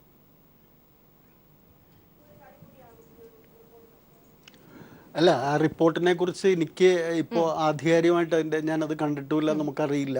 നമുക്ക് പിന്നീട് മാധ്യമങ്ങളിലൂടെ അതിന്റെ വിശദാംശങ്ങളിലേക്ക് വരുമ്പോഴായിരിക്കും അതിനെക്കുറിച്ച് നമുക്ക് മനസ്സിലാക്കാൻ കഴിയും. നമ്മുടെ സംസ്ഥാനത്ത് നടക്കാൻ പോകുന്ന ഒരു കാര്യത്തെക്കുറിച്ച് ഞാൻ പറയാം. ഇപ്പോൾ നവംബർ 8-ാം തീയതി ഈ നമ്മുടെ ഈ നോട്ട് പിൻവലിക്കലിന് ശേഷം ഈ നവംബർ മാസത്തെ വിൽപ്പനയിൽ ഉണ്ടായിട്ടുള്ള ഇടിവും മറ്റു കാര്യങ്ങളും ഒക്കെ നമ്മുടെ സെയിൽ ടാക്സ് റവന്യൂവിലും നമ്മുടെ സംസ്ഥാനത്തിൻ്റെ റവന്യൂവിൽ പ്രതിഫലിക്കാൻ പോകുന്നത് ഡിസംബർ മാസത്തിലെ വരുമാനത്തിലാണ്. അതുകൊണ്ട് ഡിസംബർ മാസത്തിലെ വരുമാനത്തിന് ശേഷം ഡിസംബറിലെ ശമ്പളം ജനുവരിയിൽ കൊടുക്കാൻ പോകുമ്പോഴാണ് പ്രതിസന്ധി കാണാൻ പോകുന്നത്. ഇപ്പോൾ ഈ ഒക്ടോബർ മാസത്തിലെ പണമാണ് നമ്മുടെ ഇതിലേക്ക് വന്നിരിക്കുന്നത്. അതുകൊണ്ട് ഈ നവംബർ മാസത്തിലെ ശമ്പളം കൊടുക്കുന്നതിൽ ബുദ്ധിമുട്ടും പ്രയാസങ്ങളും ഉണ്ടായിട്ടുണ്ടെങ്കിലും ഒരുവിധം നവംബർ മാസത്തിലെ ശമ്പളം തീർച്ചയായിട്ടും കൊടുക്കാൻ കഴിയും. പക്ഷെ വരുമാനത്തിലെ ഇടിവ് ഡിസംബർ മാസത്തിലെ വരുമാനത്തിലാണ് പ്രകടമാകാൻ പോകുന്നത്. അതുകൊണ്ട് ഡിസംബർ മാസത്തിലെ ശമ്പളം ജനുവരി 1-ാം തീയതി കൊടുക്കാൻ പോകുമ്പോഴാണ് കാര്യങ്ങൾ മാറാൻ പോകുന്നത്. ഉദാഹരണത്തിന് നമ്മുടെ സംസ്ഥാനത്ത് 3200 കോടി രൂപ ഒരു മാസം ശമ്പളം കൊടുക്കുന്നതിന് വേണ്ടി വരും.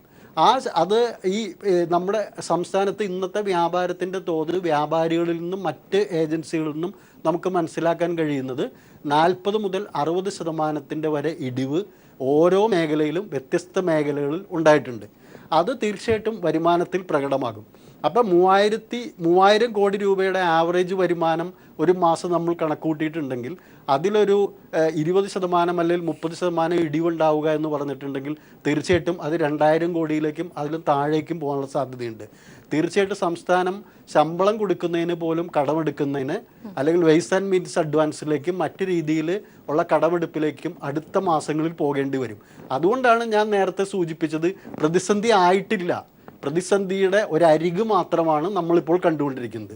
യഥാർത്ഥത്തിൽ പ്രതിസന്ധിയാവുന്ന കുളത്തിലേക്ക് നമ്മൾ ഇനിയും ഇറങ്ങിയിട്ടില്ല. ആ കുളത്തിൻ്റെ അരികിൽ നമ്മൾ നമ്മുടെ കാൽപാദങ്ങൾ മാത്രം നനയത്തക്ക വിധത്തിലാണ് നിൽക്കുന്നത്. അതുകൊണ്ട് അടുത്ത മാസങ്ങളിലാണ്. അതുകൊണ്ട് BJPയും NDA സർക്കാരും എത്രയൊക്കെ ന്യായീകരിച്ച് പറഞ്ഞിട്ടുണ്ടെങ്കിലും ഇതുകൊണ്ട് നമ്മുടെ രാജ്യത്തെ കള്ളപ്പണത്തെ അഡ്രസ്സ് ചെയ്യുന്നില്ല. നമ്മുടെ രാജ്യത്തെ കള്ളപ്പണത്തിൻ്റെ ഐസ്ബർഗ് മഞ്ഞുമലയുടെ ഒരഗ്രത്തിൽ പോലും തൊടുന്നില്ല. 14.24 ലക്ഷം കോടി രൂപയുടെ കറൻസി പിൻവലിച്ചപ്പോൾ ആ കറൻസി നോട്ട് മുഴുവനും കള്ളപ്പണമാണെന്ന് തന്നെ ഇരിക്കുക. എങ്കിൽ പോലും ഇന്ത്യയുടെ 148 കോടി വരുന്ന GDPയുടെ 30% വരുന്ന നമ്മുടെ കള്ളപ്പണത്തിൻ്റെ എത്ര ശതമാനം അത് വരും? ഇപ്പം അത് മുഴുവൻ കള്ളപ്പണമായിരുന്നെങ്കിൽ 14.24 കോടി രൂപ മുഴുവൻ കള്ളപ്പണമായിരുന്നെങ്കിലും BJP വക്താവ് ഇവിടെ പറഞ്ഞത് 8 ലക്ഷം കോടി രൂപ ഇതിനകം തിരിച്ചെത്തി എന്ന് പറഞ്ഞല്ലോ. അപ്പോൾ കള്ളപ്പണം ആയിരുന്നെങ്കിൽ ആ 8 ലക്ഷം കോടി രൂപ തിരിച്ചടയ്ക്കാൻ ആരും തയ്യാറാവുമായിരുന്നില്ലല്ലോ. അപ്പോൾ 8 ലക്ഷം കോടി രൂപ തിരിച്ചു വന്നു. ബാക്കിയുള്ള 6 ലക്ഷത്തി ചില്ലാനും കോടി രൂപയാണ് ഇനി പുറത്ത് കിടക്കുന്നത്. ആ 6 ലക്ഷം കോടി രൂപ എന്ന് പറയുന്നത് നമ്മുടെ മൊത്തം കള്ളപ്പണത്തിൻ്റെ എത്ര ശതമാനം വരും? ആ 5-6% വരും. ഇതെല്ലാവരും പറഞ്ഞ കണക്കുകളാണ്, ഞാൻ പറഞ്ഞ കണക്കല്ല. ബഹുമാന്യായ BJP വക്താക്കൾ എല്ലാവരും അവരെല്ലാവരും തന്നെ എല്ലാ ചാനലിലും വന്ന് മൈതാന പ്രസംഗങ്ങൾ നടത്തിക്കൊണ്ടിരിക്കുക. എന്നിട്ട് നേരത്തെ പറഞ്ഞതുപോലെ മറ്റുള്ളവരെ ഇതൊന്നും ജനങ്ങളുടെ മുമ്പിൽ ജനങ്ങളിത് അനുഭവിച്ചുകൊണ്ടിരിക്കുക. താങ്കളിലേക്ക് എത്താം. ശ്രീ സുരേന്ദ്രൻ, ആ ഒരു വിഷയത്തിൽ പക്ഷെ താങ്കൾ ചൂണ്ടിക്കാണിച്ച ആ ഒരു വിഷയത്തിൽ തന്നെയാണ് ശ്രീ ജോസഫ് പറഞ്ഞത്. അതിന്റെ മറുപടിയിലേക്ക്.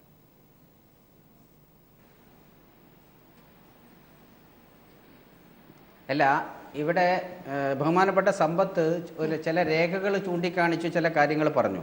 അതിൻ്റെ ആധികാരികതയെ എനിക്ക് സംശയമുണ്ട്. എന്തായാലും അതിനെക്കുറിച്ച് അതിൻ്റെ മറ്റൊന്ന്, നമ്മുടെ രാജ്യത്ത് പട്ടിണിയുണ്ട്, സത്യമാണ്. ഈ ഞാൻ പറയട്ടെ, പട്ടിണി നമ്മുടെ രാജ്യത്തുണ്ട്. ഈ പട്ടിണി നമ്മുടെ 70 വർഷക്കാലം നമ്മുടെ രാജ്യം ഭരിച്ച കോൺഗ്രസ്, അതിനെ പിന്തുണച്ച് ഭരിച്ച ഇടതുപക്ഷവും, 5 വർഷക്കാലം ഇടതുപക്ഷവും ഭരിച്ചല്ലോ, പിന്തുണച്ച് VP സിംഗിനെയും ഭരിച്ചല്ലോ. ഞങ്ങൾ വന്നിട്ട് 2.5 വർഷമല്ലേ ആയിട്ടുള്ളൂ. ാണ് മുഖ്യ ലക്ഷ്യം. അതുകൊണ്ടാണ് ഞങ്ങള് ഗരീബി കല്യാൺ യോജനയിൽ നിങ്ങൾ 25% ഡെപ്പോസിറ്റ് ചെയ്യണമെന്ന് ഈ രാജ്യത്തെ കള്ളപ്പണക്കാരോട് പറയുന്നത്, കള്ളപ്പണം വെളുപ്പിക്കാൻ ശ്രമിക്കുന്നവരോട് പറയുന്നത്. അതുകൊണ്ടാണ് നിങ്ങളുടെ പണം നിയമവിധേയമായി ഡെപ്പോസിറ്റ് ചെയ്ത് 25% ഗരീബി കല്യാൺ യോജനയിടണം. ഈ രാജ്യത്തെ പാവപ്പെട്ടവന് വേണ്ടിയാണ്. ഈ രാജ്യത്തെ പാവപ്പെട്ടവന് വേണ്ടി 15 കിലോ അരി സൗജന്യമായി ആദ്യമായി കൊടുത്ത പാർട്ടി BJP ആണ്, സർക്കാരാണ്. രാജ്യത്തെ പാവപ്പെട്ട ജനങ്ങളെ പുനരുദ്ധരിക്കാൻ വേണ്ടിയാണ് ഞങ്ങൾ പരിശ്രമിച്ചു കൊണ്ടിരിക്കുന്നത്. പിന്നെ അദ്ദേഹം പറഞ്ഞതിൻ്റെ ഉദ്ദേശശുദ്ധിയിൽ ഞങ്ങൾ ചോദ്യം ചെയ്യുന്നില്ല. പിന്നെ എന്താണ് നിങ്ങൾ ചോദ്യം ചെയ്യുന്നത്? നിങ്ങളെ അറിയിച്ചില്ല, നേരത്തെ കൂട്ടി അറിയിച്ചില്ല. നേരത്തെ ബഹുമാനപ്പെട്ട പിണറായി വിജയനെയും അതുപോലെ സോണിയാഗാന്ധിയെയും 4 ദിവസം മുമ്പ് ഈ വിവരം അറിയിച്ചിരുന്നെങ്കിൽ നിങ്ങൾ ഒരു പ്രതിഷേധവും പാർലമെന്റിൽ ഉണ്ടാക്കില്ല. നിങ്ങളുടെ കള്ളപ്പണം നിങ്ങളുടെ കയ്യിലിരിക്കുന്ന കള്ളപ്പണമൊക്കെ വെളുപ്പിക്കാനുള്ള അവസരം കിട്ടിയില്ല.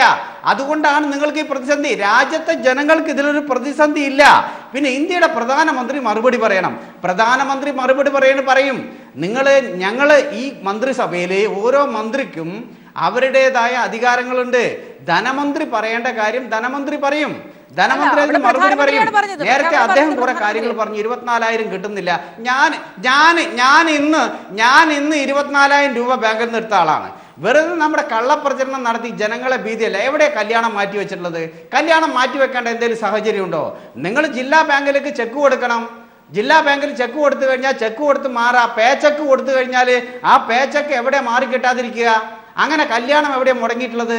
നിങ്ങൾ ജനങ്ങളെ ആത്മഹത്യയിലേക്ക് നയിക്കുകയാണ്. നിങ്ങൾക്ക് ഇവിടെ രക്തസാക്ഷികൾ ഉണ്ടാകണം. നിങ്ങൾ ഇതുമൂലം ആത്മഹത്യ ചെയ്ത് കേരളത്തിൽ രക്തസാക്ഷികളെ സൃഷ്ടിക്കണം. അതാണല്ലോ കാസർഗോഡ് ഒരു വ്യക്തി അവിടെ ബാങ്കിൽ പോയി കുഴഞ്ഞു വീണ് മരിച്ച സമയത്ത് DYFI പ്രകടനം നടത്തിയില്ലേ, ഇതാ ആത്മഹത്യ ചെയ്തിരിക്കുന്നു എന്ന് പറഞ്ഞുകൊണ്ട്. അപ്പൊ രാജ്യത്തെ ജനങ്ങളെ ഭീതിയിലേക്ക് വരുത്തുക. പിന്നെ അദ്ദേഹം പറഞ്ഞു നമ്മുടെ രാജ്യത്ത് മൊബൈൽ വാങ്ങിക്കഴിഞ്ഞാൽ 1000 രൂപ വാങ്ങിക്കഴിഞ്ഞാൽ അമ്മമാർക്ക് അത് ഉപയോഗിക്കാൻ കഴിയില്ല എന്ന്. അതുകൊണ്ടാണ് അദ്ദേഹം അഹോദര ഗ്രാമത്തിലേക്ക് പോവുക.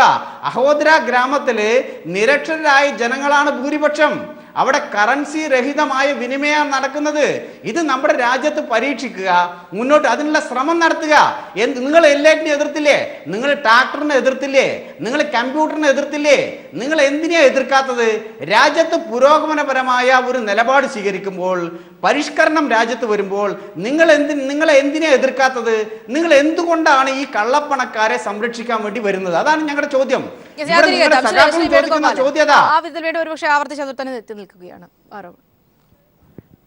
ഈ നടപടി കൊണ്ട് കള്ളപ്പണാകെ പിടിച്ചു എന്നാണല്ലോ ഇപ്പോൾ സുരേന്ദ്രനും BJP-ക്കാരെ അവകാശപ്പെടുന്നത്. ഇന്നലെ ഇവർ ലോക്സഭയിൽ ഒരു നിയമം പാസ്സാക്കിയിട്ടുണ്ട്. ആ നിയമം പാസ്സാക്കിയ നിയമത്തിൽ എന്താ പറയണത്? നിങ്ങൾ കള്ളപ്പണം അക്കൗണ്ടിലിട്ടോ, പകുതി ടാക്സ് പകുതി നിങ്ങളെടുത്തോ. അപ്പം ഈ നോട്ട് നിരോധന നടപടി കൊണ്ട് കള്ളപ്പണമാകെ പിടിക്കപ്പെട്ടു എങ്കിൽ പിന്നെ ആ നിയമത്തിൻ്റെ ആവശ്യം എന്താ? കള്ളപ്പണം ഇല്ലല്ലോ. പക്ഷേ അതുകൊണ്ട് കള്ളപ്പണം പിടിക്കപ്പെട്ടിട്ടില്ല, പൂർത്തീകരിച്ചിട്ടില്ല, നടപടി പൂർത്തിയായിട്ടില്ല, ഇനിയും കള്ളപ്പണം പുറത്തുണ്ട് എന്ന് ഭംഗ്യന്തരേണ സമ്മതിക്കുകയാണ് BJP-ക്കാർ ഇന്നലെ ഈ നിയമം നടപ്പിലാക്കിയ നിയമം പാർലമെന്റ് അംഗീകരിച്ചതിന്റെ ഭാഗമായിട്ട് നടന്നത്.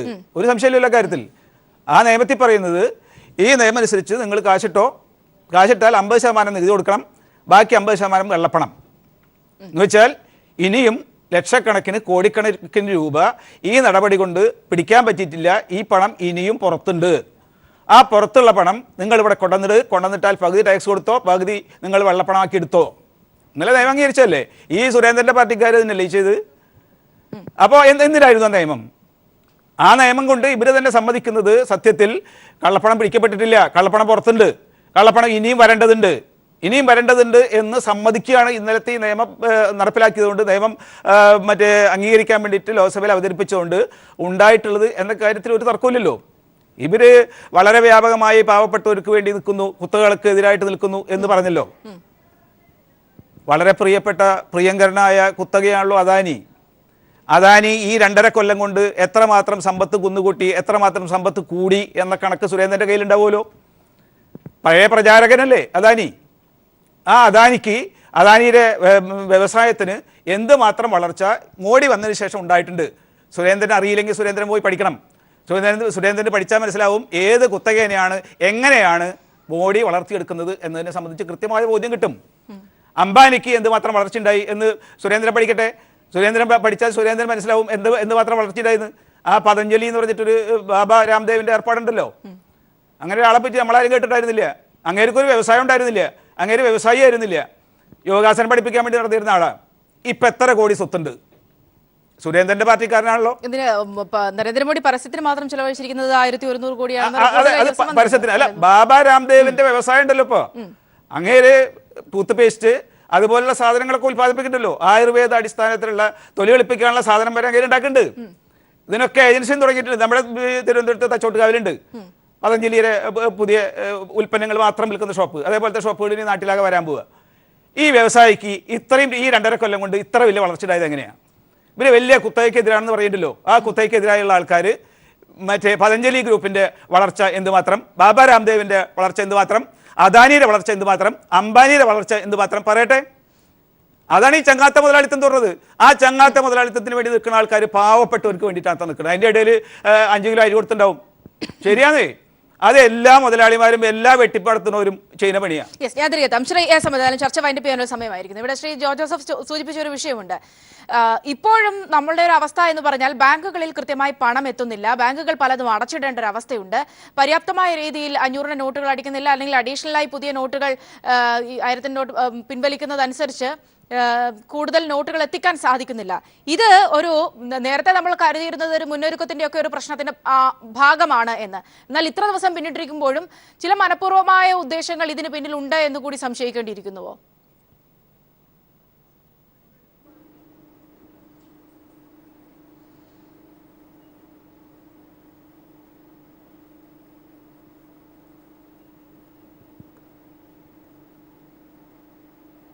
ശ്രീ സമ്പത്ത്, താങ്കളുടെ ചോദ്യം. ഇവിടെ ഈ ഒരു കാര്യം, നമ്മൾ ഈ ഒരു കറൻസി സർക്കുലേഷൻ ഇന്ത്യ പോലുള്ളൊരു രാജ്യത്ത് ഈ കറൻസികൾ മുഴുവൻ അങ്ങനെ പിൻവലിച്ചുകൊണ്ട് ഇന്ത്യയുടെ സമ്പദ് വ്യവസ്ഥയെ വളരെ പെട്ടെന്ന് അങ്ങനെ ഒരു മാറ്റത്തിന് വിധേയമാക്കാൻ കഴിയുന്ന അവസ്ഥയിലല്ല ചില രാജ്യങ്ങൾ. ഇപ്പോൾ സ്വീഡൻ പോലും അതൊരു 90% പോലും ഒരു കറൻസി ഇല്ലാത്ത നിലയിലേക്ക് നമ്മൾ മറ്റു രീതിയിൽ ഇപ്പോൾ ഈ വാലറ്റോ അതല്ലെങ്കിൽ ഓൺലൈൻ ബാങ്കിങ്ങോ അത്തരം കാര്യങ്ങളിലേക്കൊന്നും ഒരു 80-90% പോലും ലോകത്തിലെ വലിയ വികസിത രാഷ്ട്രങ്ങൾ പോലും എത്തിയിട്ടില്ല. ജപ്പാനും എത്തിയിട്ടില്ല, അമേരിക്കൻ ഐക്യനാടുകളും എത്തിയിട്ടില്ല. ശരിയാണ്, അവർ വലിയ തുകയ്ക്കുള്ള അവരുടേതായിട്ടുള്ള എന്നെ പറയാൻ അനുവദിക്കും. ഇദ്ദേഹം ഒരിക്കലും എന്നെ പറയാൻ സമ്മതിക്കില്ല എന്ന് വെച്ച് നമ്മളെ പരിശ്രമം വേണ്ടാന്ന് വെക്കാനാണോ? നമ്മൾ കേരളത്തിൽ നോക്കൂ, നമ്മൾ വാട്സപ്പും ഫേസ്ബുക്കും ശ്രീ സുരേന്ദ്രൻ, ഇദ്ദേഹത്തിന് ഇതെന്താന്ന് പറയാ, ഇവരുടെ ആളുകൾക്കുള്ള ഒരു വല്ലാത്തൊരു അസഹിഷ്ണുതയുണ്ട്. ആ ഒരു വല്ലാത്ത അസഹിഷ്ണുത അദ്ദേഹത്തിലേക്കും പകർന്നു പോയതിന് അദ്ദേഹത്തോട് എനിക്ക് വേറെ സഹതാപം അല്ലാതെ വേറെ ഒന്നും പറയാനില്ല. മറ്റാരെങ്കിലും പറഞ്ഞാൽ ഈ പറഞ്ഞാലോ ഒന്ന് പറയുന്നോട്ട് കേൾക്കുകയില്ല, ആരെയും പറയാനോട്ട് സമ്മതിക്കത്തുമില്ല. അവർ പറയുന്നത് പോലെ പറഞ്ഞില്ല എങ്കിൽ പിന്നെ അവരെല്ലാവരും രാജ്യദ്രോഹികളാണ്, അവരെല്ലാവരും തന്നെ പിന്നെ രാജ്യവിരുദ്ധന്മാരാണ്. അവർ വല്ലാത്തൊരു സൈക്കോസിന്റെ ഉടമകളായി പോയതിന് അവരോട് സഹതപിക്കാനേ എനിക്ക് കഴിയുള്ളൂ. ഈ ആരും ഒരു എതിരഭിപ്രായവും പറയരുത് എന്നുള്ള നിലയിലാണ്. ആദ്യം ദയവായി ആ ഇന്ത്യയുടെ ഭരണഘടന ഒന്ന് എടുത്ത് വായിക്കുക. അതിൻ്റെ ആമുഖത്തിൽ തന്നെ ഫ്രറ്റേണിറ്റി എന്ന് പറയുന്നൊരു പദമുണ്ട്, പിന്നീട് ഒരിക്കലും ആവർത്തിച്ചിട്ടില്ല. അതൊക്കെ ഒന്ന് വായിച്ചതിന് ശേഷമൊക്കെ വന്നിരുന്നിട്ട് പറയും. ഞാനിവിടെ പറയാൻ ഉദ്ദേശിച്ച കാര്യം അത്രയേ ഉള്ളൂ. നമ്മുടെ നാട്ടിൽ ആളുകളുടെ കയ്യിൽ അത് കറൻസി, അവരുടെ ക്രയവിക്രയത്തിന് ഇത് ആവശ്യമാണ്. ലിക്വിഡിറ്റി എന്ന് പറയും ഈ സാമ്പത്തിക വിദഗ്ധന്മാരായിട്ടുള്ളവർ. രണ്ട്, അവരുടേതായിട്ടുള്ള ഈ മൂല്യം, അത് ഒരു സ്റ്റോർ ഓഫ് വാല്യൂ പോലെ അത്തരം കാര്യത്തിന് എല്ലാവർക്കും ഈ ഭൂമിയിലോ അല്ലെങ്കിൽ അവർക്ക് വന്നിട്ട് പിന്നെ റിയൽ എസ്റ്റേറ്റിലോ അതല്ലെങ്കിൽ സ്വർണത്തിലെല്ലാം ഇൻവെസ്റ്റ് ചെയ്യാനായി കഴിയില്ല. ആ പാവത്തുങ്ങൾ പല ആവശ്യത്തിനും ഇതാണ് വയ്ക്കുക.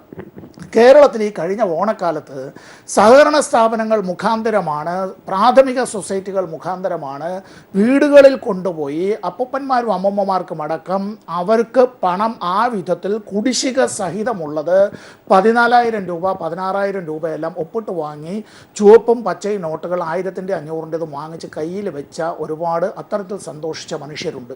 അവരെല്ലാവരും കള്ളപ്പണക്കാരാണ്, ദയവായി അടച്ചാക്ഷേപിക്കരുത്. കേരളത്തിലെ സഹകരണ സംഘങ്ങളുടെ ഭാരവാഹികൾ, അതിൽ BJP-ക്കാരുണ്ട്, അതിൽ കോൺഗ്രസ്സുകാരുണ്ട്, CPM-കാരുണ്ട്, ലീഗുകാരുണ്ട്.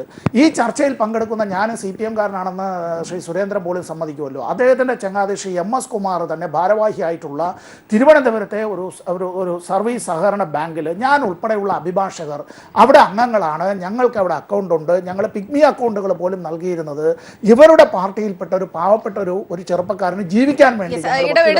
ക്ഷമിക്കണം ശ്രീ സമ്പത്ത്, വളരെ നന്ദി. ഏതായാലും ചർച്ച വൈൻഡപ്പ് ചെയ്യാൻ സമയമായിരിക്കുന്നു. വളരെ നന്ദി ചർച്ചയിൽ പങ്കുചേർന്ന് സംസാരിച്ച Shri A. Sampath, Shri KK Surendran, Shri George Joseph, ഒപ്പം തന്നെ ശ്രീ K. വേണുഗോപാലൻ. ഏതായാലും ചർച്ച വൈൻഡപ്പ് ചെയ്യുകയാണ്. നമ്മൾ ആദ്യം പറഞ്ഞു തുടങ്ങിയതിൽ നിന്നും അതിനപ്പുറം ഒരുപക്ഷെ കേന്ദ്ര സർക്കാരിന്റെ ഇരട്ടത്താപ്പ് എന്നോണം ഏറ്റവും പുതിയ CAG റിപ്പോർട്ട് കൂടി പുറത്തു വരികയാണ്. വൻ കോർപ്പറേറ്റുകൾക്ക് എങ്ങനെയാണ് അനധികൃതമായ നിരവധിയായ നികുതി ഇളവുകൾ നൽകിയിരിക്കുന്നത് എന്നത് അടക്കമുള്ള കാര്യങ്ങൾ ഉൾപ്പെടുന്ന CAG റിപ്പോർട്ട് വരും നിമിഷങ്ങളിലൊക്കെ തന്നെ അത് വലിയ ചർച്ചയാകാനുള്ള സാഹചര്യം തന്നെയാണുള്ളത്. സർവീസ് പൂർണ്ണമാവുകയാണ്. Good night.